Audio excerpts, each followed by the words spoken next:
Kakinada rural MLA పంతో Nanaji గారు జగన్మోహన్ రెడ్డి గారిని నోటుకి ఎంత వస్తే అంత మాట్లాడుతూ ఉన్నారు.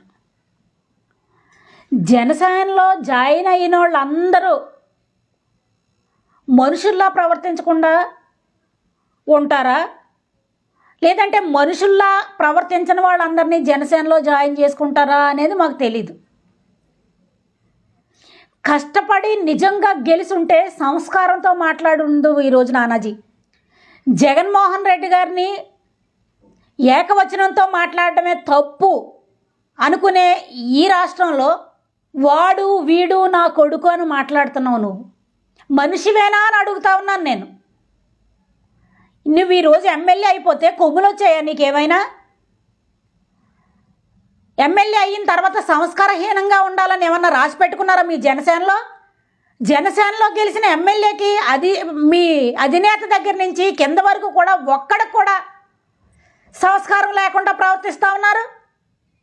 పవన్ కళ్యాణ్ కంటే దిక్కు మొక్కు లేదు కాబట్టి, పవన్ కళ్యాణ్ గారు ఎక్కడ పోటీ చేసినా గెలవడు కాబట్టి, కాపులు ఎక్కువ మంది ఎక్కడుంటే అక్కడికి వచ్చి పోటీ చేసి 3 పార్టీలతో కలిసి గెలిచాడు.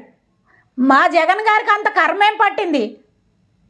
ఇక్కడికి వచ్చి పోటీ చేయని సత్తా తెలుస్తుంది అంటున్నావు. అసలు నువ్వు గెలిచావా? నువ్వు ఒక్కసారి నీ మనస్సాక్షి మీద నువ్వు ప్రమాణం చేసి చెప్పు. 3 పార్టీలు పొత్తు పెట్టుకున్నా సరే గెలవవు అనుకున్నావు నువ్వు కూడా. కానీ ఈవీఎంఎల్ ట్యాంపరింగ్ జరిగి నీ అదృష్టం బాగుండి నువ్వు గెలిచావు. అందుకోసమని ఇంకా ఎవరిని మెప్పించాలని నువ్వు జగన్మోహన్ రెడ్డి గారిని ఈ విధంగా మాట్లాడుతూ ఉన్నావు. బుద్ధి జ్ఞానం లేదా?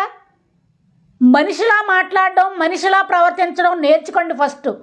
రాజకీయాల్లో రాణించాలంటే ఇష్టారాజ్యంగా మాట్లాడేసాము, మేము ఎంతో 4 మైకులు ముందు పెట్టుకొని 4 వెనకాల వేసుకొని అనుకుంటున్నారేమో. ఏటెళ్ళకాలం పదవులు, ఏటెళ్ళకాలం పలుకుబళ్ళు, ఏటెళ్ళకాలం పార్టీలు శాశ్వతం కాదు.